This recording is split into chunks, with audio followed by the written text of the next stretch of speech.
Beberapa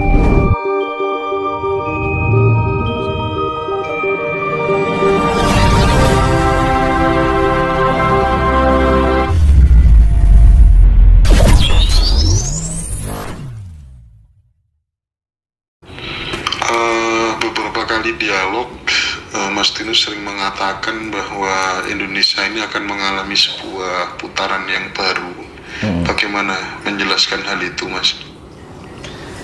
Nah, itu kan ini kan ya masa transisi perpindahan zaman atau perubahan zaman dari zaman sekarang ke zaman yang penuh dengan kedamaian, penuh dengan kesucian. Makanya kan untuk mencapai perpindahan zaman ini kita harus melalui berbagai banyak penyaringan, dan semakin ke sana itu penyaringan akan semakin ketat. Besok titiwan Cine zaman perubahan adanya perubahan zaman itu yen besok yen Kurawa ki sentek tinggal Pandawa. Makanya ada istilah ada pembicaraan orang Jawa dahulu, besok ki zaman gari, besok ki zamannya gari wong sak proliman. Proliman itu dari arti tersisa dari 5% dari keseluruhan yang ada di dunia ini. Berarti yang 95% bagaimana, kemana? Nah, itu apakah sangat mengerikan. Makanya kita persiapkan sedini mungkin, menjaga sikap kita, menjaga pikiran kita, menjaga rasa kita, perilaku kita, karsa kita. Jangan sampai kita kehilangan yang namanya sifat kasih itu sendiri, karena di dalam sifat kasih itu kita menyimpan sifat kasih yang ada di dalam diri kita, maka Tuhan akan singgah di dalam diri kita. Nah, ketika Tuhan singgah di dalam diri kita, itu akan menjadi jalan keselamatan untuk diri kita. Makanya sebelum terjadi bencana alam yang sangat besar, maka tidak akan tercipta dunia ini penuh dengan kedamaian. Karena apa? Terjadinya bencana alam yang sangat besar ini adalah penyaringan besar-besaran. Mana yang baik, mana yang buruk, alam lebih jeli. Alam itu lebih jeli. Makanya gabah diteri parit diayai. Jadi mana bibit yang akan bisa diperkembangbiakkan lagi, maka dia akan terpilih. Tapi bagi yang tidak, maka akan dibuang.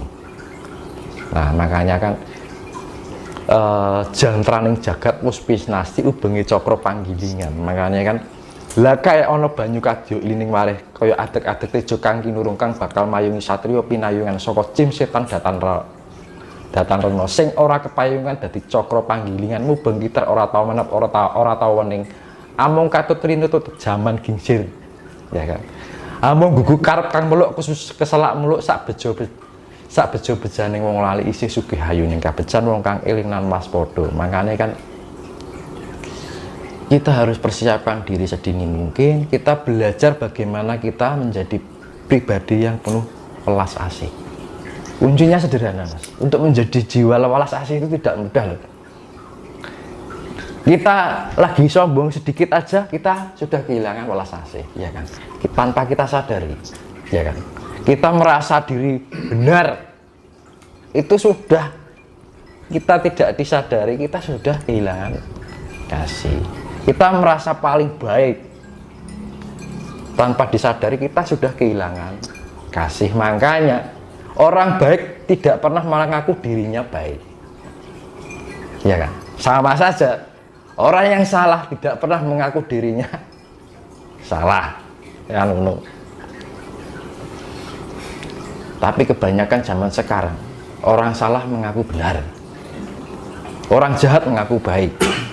Nah, itu justru orang baik tidak pernah merasa dirinya baik.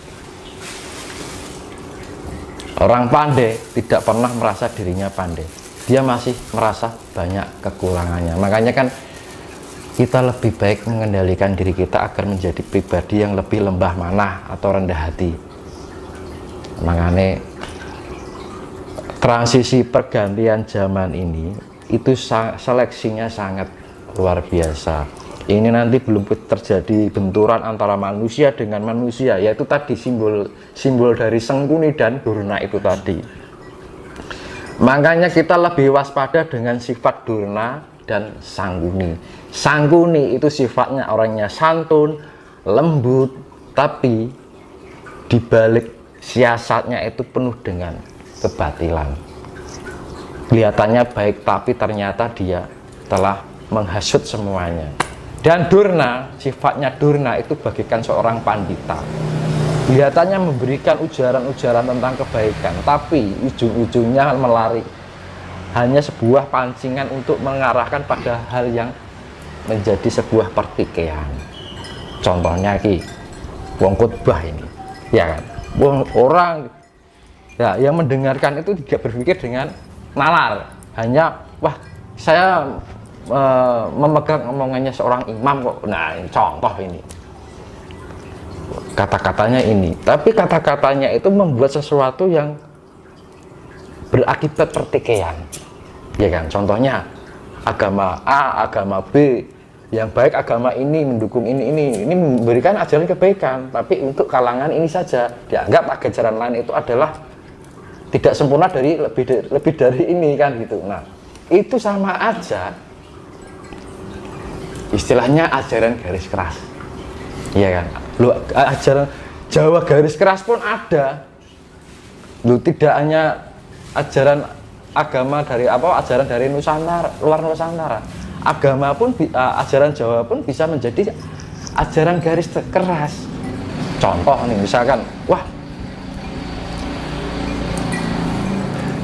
ya segitulah. Misalkan contoh, wih kudu ngene lah. Makanya untuk mencapai tingkat kedamaian itu kita harus memiliki sifat yang lebih universal. Jadi lebih bisa diterima oleh semua kalangan. Tidak hanya terpacu hanya suatu golongan tertentu. Akhirnya kalau kita hanya memikirkan sisi tertentu saja, akhirnya timbul perpecahan dan kedamaian pun sampai kapanpun tidak akan bakal tercipta. Makanya kan ajaran Jawa yang saya ambil itu dalam arti Jawa yang sifatnya universal, diambil bukan sebuah kudu basa wong manusia harus bahasa Jawa semua, enggak, tapi diambil dari pengertiannya. Misalkan keluhurannya orang Jawa itu seperti ini, ya kan, kemuliaannya orang Jawa ini seperti ini, toleransinya itu seperti ini, tata keramanya seperti ini, ya kan. Bagaimana orang Jawa itu cara bersikap, cara menghormati seperti ini, cara menghargai orang seperti ini, cara bertingkah laku penuh dengan ramah tamah, sopan santun, mampu menghargai orang lain, mampu menghormati orang lain, lembah manah tepo saliro, ya kan. Nah, budaya-budaya seperti itu dibangunkan kembali, yaitu yang dinamakan budi pekerti Jawa. Budi pekerti Jawa itu kita tidak harus orang Amerika suruh bahasa Jawa, ya nggak bisa. Orang Eropa suruh bahasa, tapi dari segi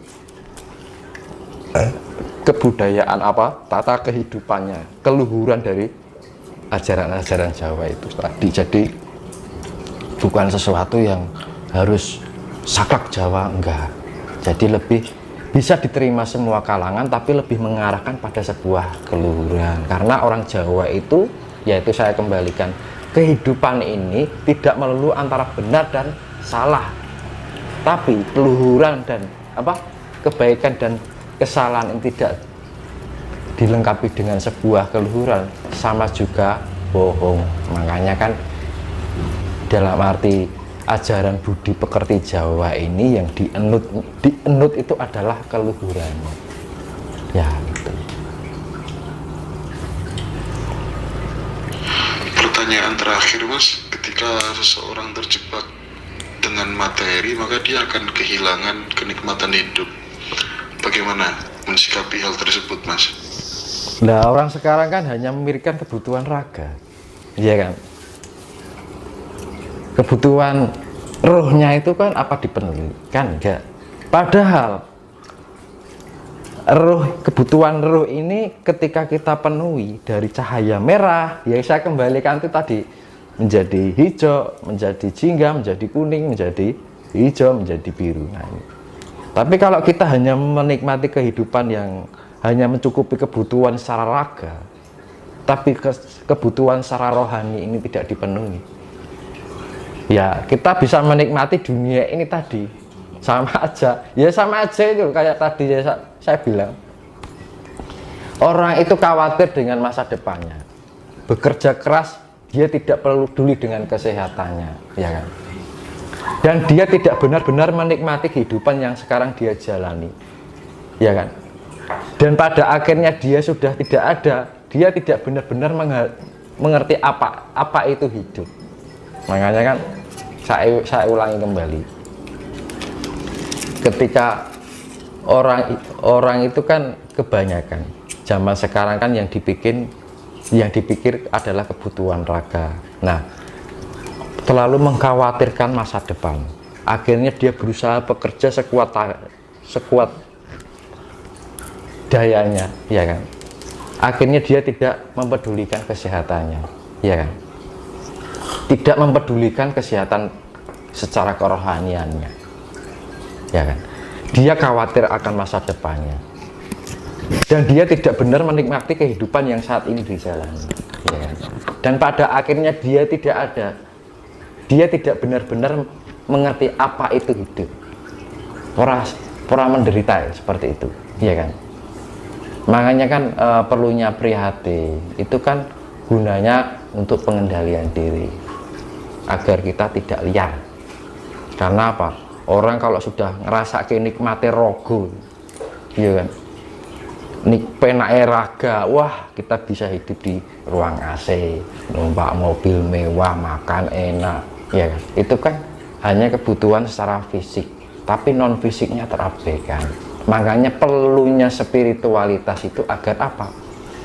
Kebutuhan rohani kita tercukupi. Roh, namanya roh ya, rohani, ya kan? Roh kita terpenuhi. Jadi kita tidak hanya memberikan kebutuhan secara raga aja, justru yang penting itu adalah kebutuhan rohani. Karena apa? Ketika kebutuhan rohani ini tercipta atau terbentuk, maka secara kehidupan raga itu juga akan menemukan kedamaian. Makanya yang dinamakan kedamaian itu tidak perlu mewah, tidak perlu syahbi, tidak perlu pandai, tapi dibutuhkan pribadi yang mengerti. Lah mengerti apa? Mengerti tentang kehidupan ini, mengerti perjalanannya ini, mengerti prosesnya. Oh, hidup ini memang prosesnya seperti ini. Makanya segala penderitaan itu bukan sesuatu yang menyakitkan, tapi jadi kalau kita menghadapi ujian hidup itu adalah, kita menganggap itu adalah sebuah kenikmatan. Karena apa? Memang kalau kita hanya menganggap kenikmatan itu hal yang enak-enak aja, ya akhirnya terjadilah seperti itu. Kebutuhan rohaninya dia tidak akan terpenuhi. Tapi ketika kita mampu menikmati sebuah penderitaan, oh misalkan ini Tuhan itu memberikan ujian. Saya misalkan contoh ya, saya yang pernah ngalami sendiri. Misalkan aku disakiti orang ini, terima kasih ya Tuhan atas segala yang Kau berikan. Semoga yang menyakiti saya ini diberikan kesadaran, diberikan pengiling-iling. Karena apa? Ketika kita menyakiti orang lain, sebenarnya kita dirinya menyakiti dirinya sendiri. Makanya kan apapun yang kita berikan sebenarnya itu adalah tanpa kita minta, itu akan kita terima. Ya kita berikan apa, baik atau enggak, yang gitu. Makanya kan ketika misalkan ini aku contohnya, ketika aku disakiti orang lain, terima kasih ya Tuhan atas segala anugerah yang telah Kau berikan. Semoga dengan kejadian ini memberikan kesabaran, menjadikan saya untuk menjadi pribadi yang lebih sabar lagi. Semoga yang menyakiti saya itu diberikan kesadaran, diberikan kasih dalam hatinya, agar Tuhan itu tetap singgah di dalam hatinya yang penuh dengan kasih. Nah, angel tuh dadi wong ngono ki, Mas. Ora gampang loh. Kadang-kadang kalau kita disakiti timbulnya ego, dendam, rasa kebencian, ya kan. Nah, makanya kan jangan mengambil arti bahwa sebuah penderitaan, sesuatu yang menyakitkan di dalam kehidupan nyata itu adalah penderitaan. Justru apa yang terjadi mungkin masalah kehidupan, penderitaan yang ada di dalam kehidupan yang pernah kita alami ini, itu adalah sebuah kenikmatan sebenarnya. Karena apa?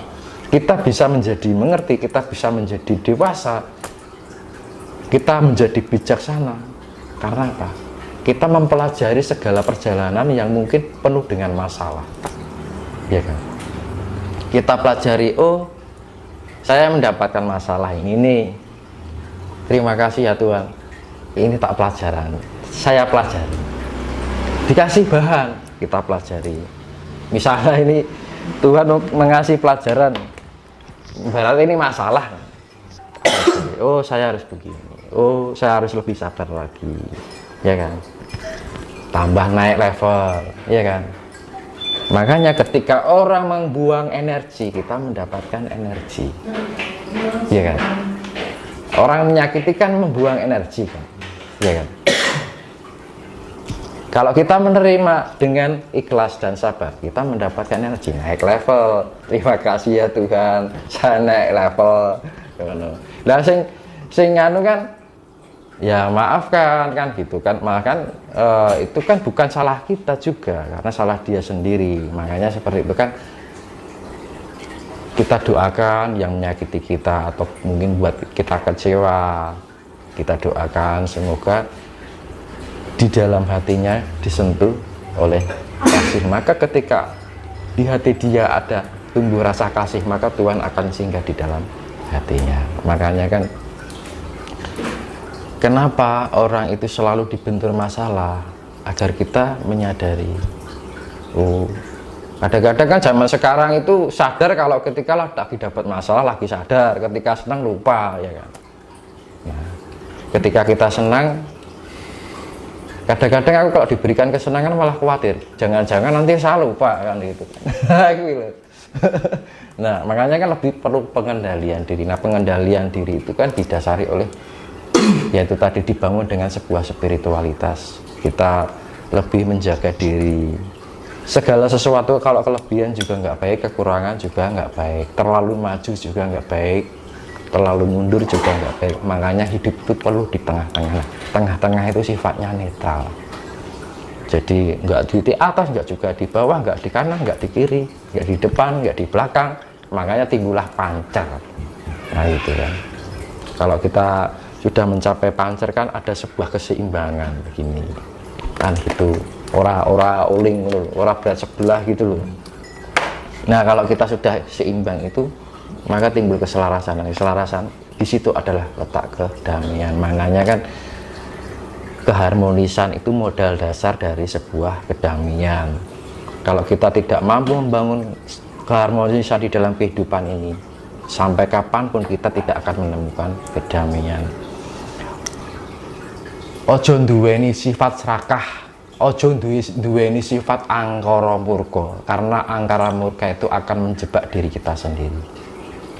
Nah itu kan, ciptakanlah kedamaian yang ada di dalam kehidupan ini, baik dari dalam diri kita sendiri, membangun keharmonisan antar sesama. Jadi ada kebersamaan gitu, ada keselarasan, ada kebersamaan, akhirnya tercipta keharmonisan. Kalau sudah tercipta keharmonisan, disitulah akan terwujudlah kedamaian. Nah gitu. Semoga semuanya akan diberikan jiwa yang penuh kasih. Jangan sampai kita kehilangan sifat-sifat kasih. Ketika kita kehilangan sifat kasih, maka Tuhan akan jauh dengan diri kita. Ketika kita bisa mencerminkan kehidupan yang penuh dengan kasih itu, maka Tuhan akan selalu singgah di dalam diri kita. Ketika Tuhan singgah di dalam diri kita, sampai keadaan apapun, bahkan ada bencana sebesar apapun, maka kita akan diayomi atau diberikan keselamatan atau karahayan. Mugi sedaya tansah pinaringono kanugarahan ning slamet. Makanya biarkan Tuhan tetap singgah di dalam diri kita dengan apa? Dengan kasih. Itu Mas.